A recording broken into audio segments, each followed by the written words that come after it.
கம்யூனிகேஷன்ல தான் தோத்து போறோம்.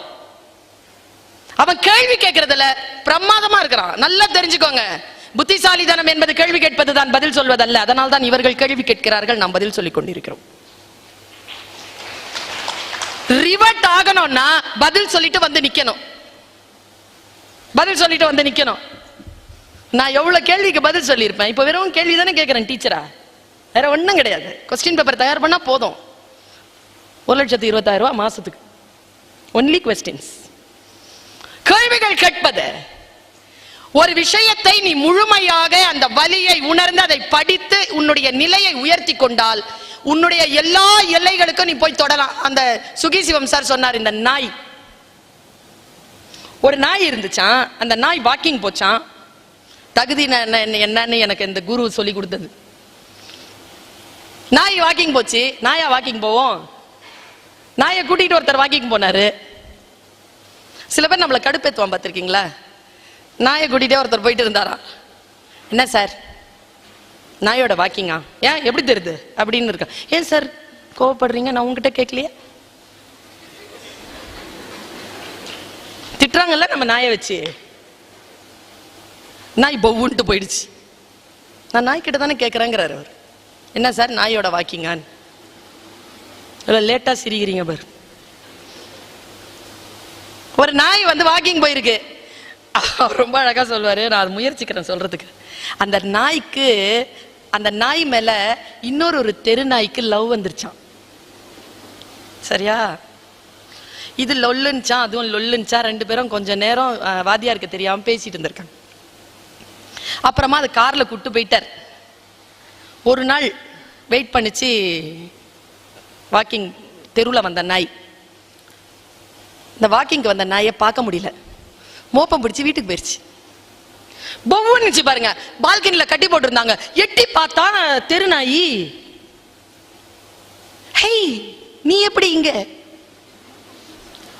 உன்னதான் பார்க்க வந்தேன்.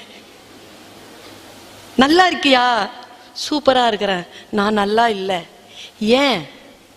வா போலான்ச்சான். அப்ப அந்த நாயில வரமாட்டேன்ச்சான். ஏன்? நான் உன்னை லவ் பண்றேன், வா. வரமாட்டேன். ஏன்? நல்லா சோறு போடுறாங்க இங்க.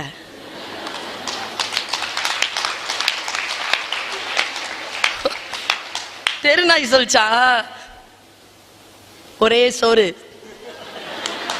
வெளியில வா, வெரைட்டி ரைஸ், வா, கம் அவுட், கம் அவுட்னுச்சான். இந்த நாய் சொல்லிச்சா, வரமாட்டேன். ஏன்? எங்க ஐயா வரட்டும், வந்தா கேட்டுட்டு வந்துடுறேன். இதை நான் சொல்றேன். அந்த தெருநாய் கேட்டுச்சான், நீனா எம்ஜிஆர் படம் பாப்பியா? அவர் தான் லவர் கிட்ட கேட்பாரு, அப்பாவிடம் சொல்லிவிட்டு வந்தாயா? வீட்டில் இருந்தா சொல்ல விடுவானா? லூசா நீ? விடமாட்டான். இப்பவே அறுத்துட்டு வந்துரு, போயிடலாம். இல்ல இல்ல, நான் வரதுக்கு வரமாட்டேன், வேற காரணம் இருக்கு. என்ன காரணம்? எங்க முதலாளிக்கு அழகான ஒரு பொண்ணு, அது 17 வயசு, தெருல ஒரு பொண்ணு ஒரு பையனை காதலிக்குது. அவன் பேர் ரகு. நேத்து நைட்டு ஒரே சண்டை எங்க ஐயாவுக்கும் அந்த பொண்ணுக்கும். என்ன சண்டை? நான் அவனை தான் கல்யாணம் பண்ணிக்கிறேங்குது இந்த பொண்ணு. அவங்க அப்பா சொல்லிட்டாரு, முடியாது, அந்த ரகு உனக்கு கல்யாணம் பண்ணி கொடுக்க மாட்டேன் அப்படின்னு சொல்லிட்டு சண்டை. நான் முன்னால இருந்தேனா, என்னை பார்த்து எங்க ஐயா சொன்னாரு அந்த பொண்ணு கிட்ட, இந்த நாய்க்கு வேணாலும் உன்னை கல்யாணம் பண்ணி தருவேனே தவிர உன்னை அந்த பொண்ணு அந்த பையனை கல்யாணம் பண்ணி தர மாட்டேன். எங்க ஐயா வரட்டும், ஒரு வார்த்தை கேட்டுட்டு வந்துடுறேன்னுச்சான். இதை சொல்லிட்டு ஐயா சொல்லுவாரு, ஆசைப்படலாம், தகுதி வேணாமான்னு கேட்பாரு. நம்ம எல்லாத்துக்கும் ஆசைப்படலாம், நமக்கு தகுதி இருக்கிறதா?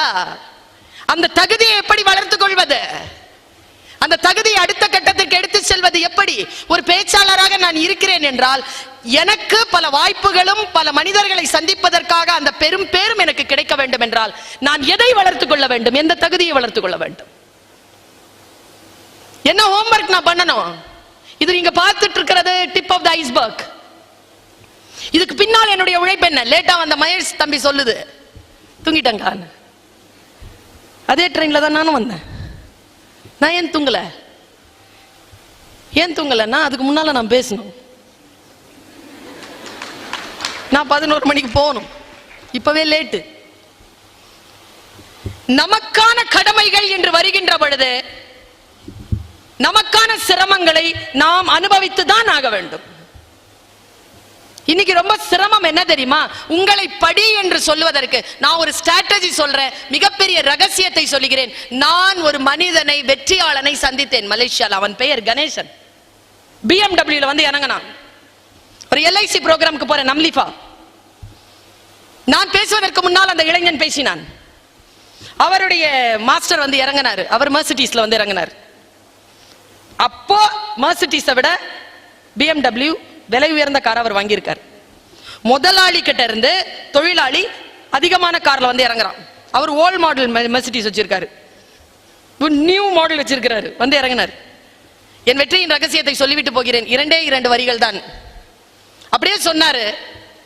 நான் சொன்னேன் இல்லையா, do not contact with me. என்னுடைய பேச்சோடு நீங்கள் கான்டாக்ட்ல இருக்காதீங்க. do connect yourself with my words. என்னுடைய வார்த்தைகளோடு உங்களை தொடர்பு படுத்திக் கொள்ளுங்கள். அப்பொழுதுதான் நான் பேசுவது என்ன என்று உங்களுக்கு புரியும். சொன்ன 2 வார்த்தைகள் எனக்கு புரிஞ்சிருச்சு. என்னுடைய குருநாதர் கார்த்திக், அவர் எனக்கு சில விஷயங்களை சொல்லிக் கொடுத்தார். நான் அதை சரியாக செய்கிறேனா என்று ஒரு நாளும் நான் அவரை கண்காணிக்க விட்டதில்லை. அதை முடித்துவிட்டு அடுத்த பாடத்திற்காக அவரிடம் வந்து நிற்பேன். அவர் சொல்லி தருவார். அவர் கண்காணிக்காமலேயே வளர்ந்தவன் நான். அதனால் தான் அவரை விட கூடுதலான வண்டியில் வந்து இறங்கினேன்னு சொன்னான்பா. வாழ்க்கையில ஜெயிக்கிறது யார் தெரியுமா? What next கேட்கிறவன். துரோணாச்சாரியார் சொல்கிறார் ஜெயத்ரதரிடம், உங்களுக்கு அர்ஜுனனை ரொம்ப பிடிக்குமே. ஜெயத்ரதன் கேட்ட கேள்விக்கு துரோணர் சொன்ன பதில் என்ன தெரியுமா? மாம், இப்பொழுது நான் அவனை எதிர்த்து நிற்கிறேன், ஆனாலும் அவன் தான் a great student. ஏன்? நான் நல்லவன் இல்லையா? நான் நல்ல ஸ்டூடெண்ட் இல்லையா? நீ நல்ல ஸ்டூடெண்ட் தான். நான் எதை கற்றுக் கொடுத்தாலும் நீ அதை செயல்படுத்தி விடுவாய். ஆனால் அர்ஜுனன் நான் எதை கற்றுக் கொடுத்தாலும் அது அவனுக்கு போதவே போதாது. வாட் நெக்ஸ்ட் என்று நிற்பான். அதனால் தான் அவன் எனக்கு நிரம்ப பிடித்தமானவனாக இருக்கிறான்னு சொன்னார். சார் என்ன சார் 3 யூனிட் கொடுக்குறீங்க? 2 கொடுங்க சார். ஒருத்தன் சொல்லுவான், சார் 3 சார் 4 முடிச்சுக்கிறோம் சார். முடிச்சுக்கலாம் சார், 4வது முடிச்சிருங்க சார், எக்ஸாமினேஷன் ரொம்ப கிட்ட வருது, ஹாலிடேஸ்லாம் வருது, யூனிட் முடிக்காம போறீங்க. ஏய் 3வதே புரியாம இருக்குது, இவன் 4வது கேட்கிறானே. நீ ஜெயத்ரதன், அவன் அர்ஜுனன். இவ்வளவுதான். What next? ஏன் லைஃப் இஸ் அவர்ஸ் செல்வங்களே, நம்முடைய வாழ்க்கை. அவர்கள் நமக்கு உதவுகிறார்கள். அவர்களிடத்தில் கோபப்பட்டு என்ன பிரயோஜனம்? என்னுடைய அம்மா சொன்னாங்க, கண்ணை 2 விட்டுட்டு உடம்பு உரிச்சு எடுத்துருங்க நாங்க என் டீச்சர் கிட்ட.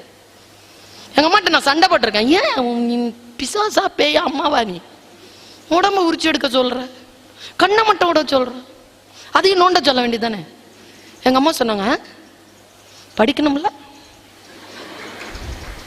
படிக்கணும். நான் யோசிச்சுட்டு கூட பார்க்க முடியாது குழந்தைகளை, நான் யோசிச்சு கூட பார்க்க முடியாது.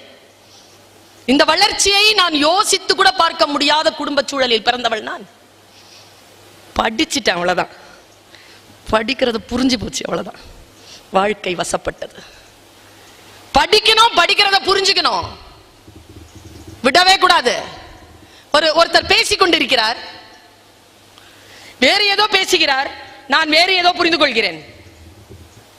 நான் அப்படி ஒரு சின்ன பிளாஷை மட்டும் உங்களுக்கு முன்னால் அப்படி வீசுறேன். ஒரு சின்ன பிளாஷ் தான்.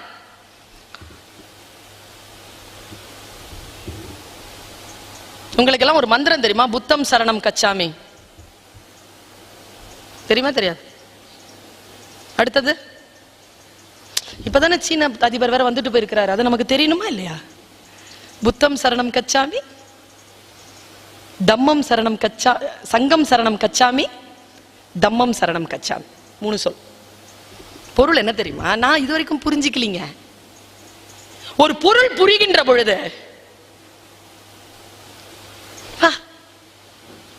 வாழ்க்கையில் அப்படிதான் மனிதர்கள் ஜெயிக்கிறாங்க. புரிஞ்சுக்கிட்டு தாங்க அப்படி ஜெயிக்கிறாங்க. என் கிளாஸ்ல ஒரு பொண்ணு 4 நிமிஷத்துல எக்ஸாம் முடிச்சாங்க. 4 நிமிஷம் 50க்கு 50 வாங்கலாம். 4 minutes பேசிக் தமிழ். எப்படிதான் 4 நிமிஷத்துல இப்படி முன்னால உட்காந்து எழுதுறாங்க? அவ என்ன தெரியுமா பண்ணா? இப்படி கான்சன்ட்ரேட் பண்ணி வரைகிறாங்க. அவளுக்கு பேசிக் தமிழ் ஜஸ்ட் எழுத்து மட்டும் தான் வரைகிறா. கொஸ்டின் ஃபுல்லா தமிழ்ல இருக்கு. நான் தமிழ்ல கொஸ்டின் இங்கிலீஷ்ல விளக்குறேன். விளக்கிட்டு இருக்கும் பொழுதே எழுதுறா. Massive concentration. உன்கிட்ட இருக்க அந்த பவர், ஆனா கான்சென்ட்ரேட் பண்றதே இல்ல. நாம இந்த மூளை இருக்குல்ல, இதை ஃபுல்லா பயன்படுத்துறது இல்ல. கான்சென்ட்ரேட் பண்ணி பாருங்களேன். 3 நாள் நீங்க படித்து புரிந்து கொள்ள வேண்டியதை 20 நிமிஷத்துல படிச்சு புரிஞ்சுக்கலாம். Concentration, involvement, commitment, love the subject. ரொம்ப விரும்புங்க, ஜெயிச்சிடலாம். ரொம்ப விரும்புங்க, ஜெயிச்சிடலாம். ஜெயிப்பதற்கு உங்களுடைய கமிட்மெண்ட் தான். பாருங்க, புத்தம் சரணம் கச்சாமினா என்ன அர்த்தம்? குரு. குருவை நம்பிதான் வந்து சேர்கிறோம். குரு சொல்லி தருகிறான். நான் உங்களை ரிலீஸ் பண்றேங்க. உங்க மைண்ட்ல ஏதாவது ஒரு பிளாக் இருந்தா நான் இதோ ரிலீஸ் பண்றேன், முடிந்தா என்னோடு வாருங்கள். இது இல்லைங்க. ரொம்ப கஷ்டப்பட்டாதாங்க ஃபெயில் ஆக முடியும். அந்த மாதிரியான ஒரு விஷயங்க நீங்க எழுதிட்டு இருக்கிறது.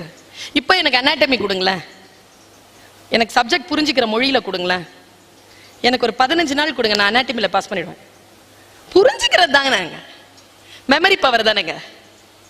இந்த மெமரி பவருக்கும் புரிஞ்சுக்கிறதுக்கும் இருக்கிற வித்தியாசம் என்னன்னா, நாம பல குப்பைகளை போடுகின்ற பொழுது ஜிபி பத்த மாட்டேங்க, பிளாக் ஆகுது. மறதியை போல் ஒரு மாமருந்து இல்லை. தேவையில்லாத குப்பைகளை மறந்து விடுங்கள். தேவையான விஷயங்களில் மட்டும் அலர்ட்டா இருங்க. ஈஸியா ஜெயிக்கலாம். புத்தம் சரணம் கச்சாமினா என்ன அர்த்தம்னா, புத்தனை நம்பி வருகிறோம், புத்தன் பேசுகிறான், புத்தனுடைய வழி நடக்கிறோம், புத்தனை பார்க்கிறோம், புத்தன் அந்த வழியில் இல்லை. ரகசியம். அதனால் அவன் 2வது மந்திரத்தை சொன்னான். புத்தன் ஒருவேளை நம் குருவாக இல்லை என்றால் நாம் என்ன செய்யலாம்? அவன் கொண்டு வந்து எங்கே சேர்த்தான்? ஒரு இன்ஸ்டிடியூஷன் வந்து சேர்த்தான்ல, அந்த இன்ஸ்டிடியூஷனோட இருங்க. சங்கம் சரணம் கச்சாமி, அவ்வளவுதான். அந்த டீச்சர் எல்லாம் கவலைப்படாதீங்க. just be with that institution and be with that procedures. ஒருவேளை சங்கம் இருக்குல்ல, அது கூட தன்னுடைய கடமைகளை செய்யாமல் தடுமாறினால் சங்கத்தை விட்டுடுங்க. be with that subject. தம்மம் சரணம் கச்சாமி.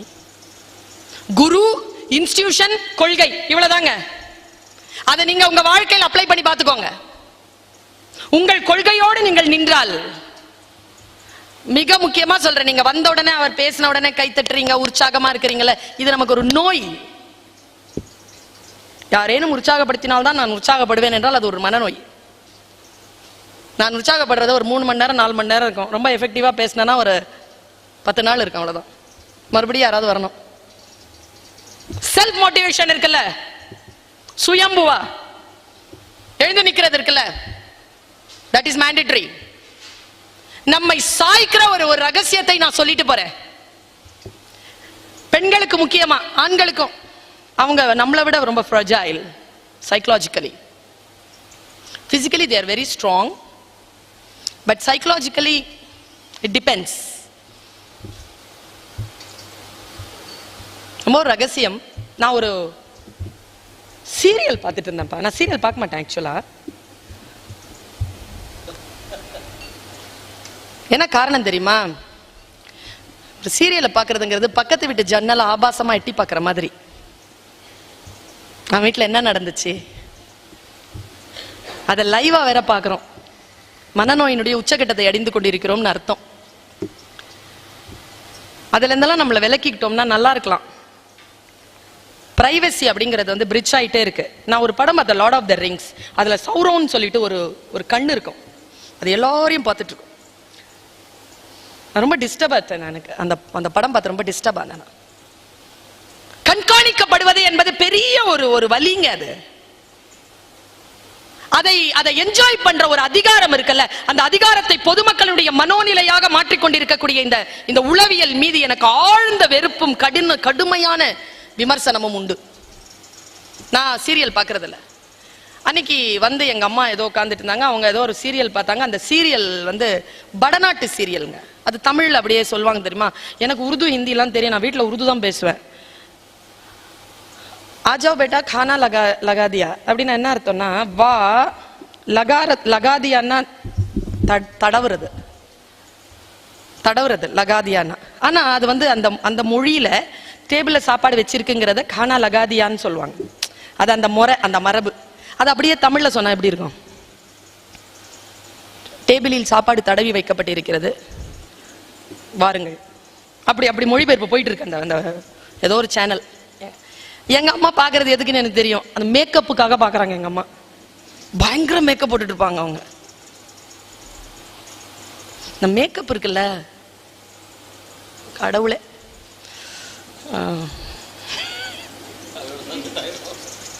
சப்ஜெக்ட் வந்துருச்சு. ஒரு பொண்ணுக்கு வந்து 52 வயசு பொண்ணுங்க. என்ன 52 வயசு ஆணுன்னு தானே சொல்றோம். 52 வயசு பொண்ணுன்னு சொன்னா என்ன? ஆண் வந்து 65 வயசுல கூட 22 வயசை பிடிச்சிக்கிட்டு டான்ஸ் ஆடுவீங்களா? ஒரு 52 வயசு பொண்ணு, அவளுக்கு ஹார்ட்ல பிளாக், 22 பிளாக், அன்இமேஜினபிள். அவ டிரைவ் பண்ணிட்டு வந்து நேரா ஹாஸ்பிட்டலுக்குள்ள வர, உடனே இன்டென்சிவ் கேர் எடுத்துட்டு போறாங்க, கொடுக்குறாங்க. பார்த்தாங்கன்னா 22 பிளாக், ஆப்ரேஷன் பண்ணணும். உடனே ஃபர்ஸ்ட் ஃப்ளோர்ல இருந்து கீழே இறக்குறாங்க டாக்டர். அவர் கீழே இறங்கி ஓடி வராரு. ஓடி வந்து பாக்குறாரு, என்னது இதுன்னு கேட்கிறாரு. அந்த அம்மா செடேஷன் கொடுத்துருச்சு. 22 பிளாக் இருக்குது, செத்துற மாதிரி இருக்குது, கொஞ்சம் பாருங்க. ஸ்கேனை போட்டு ஸ்கேன் ஆன் பண்ணு. 22 பிளாக்லாம் இருக்கிறதுக்கு வாய்ப்பு இல்லை, மேக்ஸிமம் 12ங்கிறது ஜாஸ்தி. என்ன 22ங்கிற, போடு போடு போடுனாரு. இதுக்குள்ள அந்த கீழே படுத்துட்டு இருக்குல்ல பெட்ல, அந்த அம்மாவுக்கும் காடு கனெக்ட் ஆயிட்டாரு. காடு கேட்டாரா, போலாமா? பொண்ணு சொல்லிச்சான், வரணுமா? வர்றியா? உங்க இஷ்டம் அப்படின்னு உடனே காடு ஹாப்பி ஆயிட்டாரு. சார் நம்ம இஷ்டத்துக்கு விட்டுருச்சேன். ஓகே, உனக்கு வயசு 52 இல்ல, இன்னொரு 23 இயர்ஸ் வாழ்ந்துக்கோ, 75 இயர்ஸ்ல வந்துடணும் சொல்லிட்டு போயிட்டார். இந்த இது இருக்குல்ல scan machine, no blocks gastric ட்ரபிள்னு காட்டுது. கொண்டு வந்து போட்டாங்க. செடேஷன் முடிச்சு எழுந்துச்சு பார்க்குறோம், ஐயோ பிளாக், நாங்களா ஆப்ரேஷன் முடிஞ்சிச்சா? பிளாக்லாம் இல்லை, வெறும் கேஸ்ட்ரிக் ட்ரபிள். அப்போ அவளுக்கு காட் கனெக்ட் ஆனது உண்மைன்னு தெரிஞ்சு போய் உடனே வந்து அந்த மிரர்ல நின்று பார்க்குறா. பியூட்டிஃபுல்லாக இருக்கிறா, 52 வயசு மாதிரியே தெரில. இன்னும் 23 இயர்ஸ் நல்லா பண்ணிக்கலாமேன்னு சொல்லிட்டு அந்த சர்ஜரி எல்லாத்தையும் கூப்பிட்டு கொஞ்சம் ஃபேஸ் லிஃப்டிங், டிங்கரிங், பட்டி எல்லாம் பார்த்துக்கலாம் அப்படின்ட்டு கூப்பிடுறா. 25 லட்சம் ரூபா bill, weight reduction, face lifting, அது இது எல்லாம் முடிச்சுட்டு அவ வந்து 3 மாசம் ஹாஸ்பிட்டல் வார்டில் உட்காந்துருக்கா. 25 வயசு பொண்ணு மாதிரி இருக்கா. ஆப்ரேஷன் பண்ண டாக்டர் வந்து பில்லோட சேர்த்து லவ் லெட்டர் கொடுத்தாருன்னா பார்த்துக்க, அவ்வளோ பியூட்டிஃபுல் ஆயிட்டா. அவ சார் இல்லை இல்லை மேரிடு அப்படின்னு சொல்லிட்டு கொடுத்துட்டு 25 லட்சம் ரூபாய் பில்லை கட்டிக்கிட்டு வெளியில வரா. ஹஸ்பண்ட்க்கு ஃபோன் பண்றா. ஹஸ்பண்ட் வராரு. வந்து இறங்கி வாசல் கிராஸ் பண்ணி வண்டியில ஏறுறதுக்கு முன்னால லாரி அடிச்சு செத்துட்டா. Spot out. நேரா காடு கிட்ட போயிட்டா. Spot out. காட் முன்னால நிக்கிறா. காட் கிட்ட கேக்குறா, நான் கேட்டனா, நீ தானே 23 வருஷம் கொடுத்த, 3 மாசத்துல தூக்கிட்ட, என்னது இது? என்ன ஏமாத்தன? காடு தலையில அடிச்சிட்டு சொன்னாராம், அடி பாவி அது நீயா, எனக்கு அடையாளமே தெரியல. காடுக்கே அடையாளம் தெரியாத அளவுக்கு மேக்கப்பு, அவ்வளவு மேக்கப். எப்பாடி இந்த டிவி சீரியல் எல்லாம் பார்த்தா கடவுளே, என்ன மாதிரி இருக்கிறத எல்லாத்தையும் வெளிப்படுத்திக் கொள்ள வேண்டும் என்று, பிரசன்டபிளா இருக்கணும், பிளசண்டா இருக்கணும்ங்கிறத கடந்து அவர்களுடைய முயற்சிகள் ஒரு விதமான அருவருப்பை தான் தருகிறது. எங்க அம்மா அந்த மாதிரி ஒரு சீரியல் பார்த்துட்டு இருக்குது. அதுல பயங்கர மேக்கப்ல ஒரு பொண்ணு இப்படி வந்து நிக்கிறா. காளியா அவ்வளவு பியூட்டிஃபுல்லா இருக்கா. அது ஒரு புராண கதை.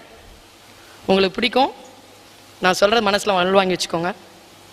ஜெயிக்கிறது ராங் வேர்ட்ஸ் இருக்குல்ல, ராங் வேர்ட்ஸ் அது நம்மை சாய்க்கும். அதான் இந்த சீரியல்ல ஒரு 20 நிமிஷம் நான் பார்த்துட்டு பின்னால லைட் எரிய அம்மாவுக்கு தேங்க்ஸ் சொல்லிட்டு வந்துட்டேன்.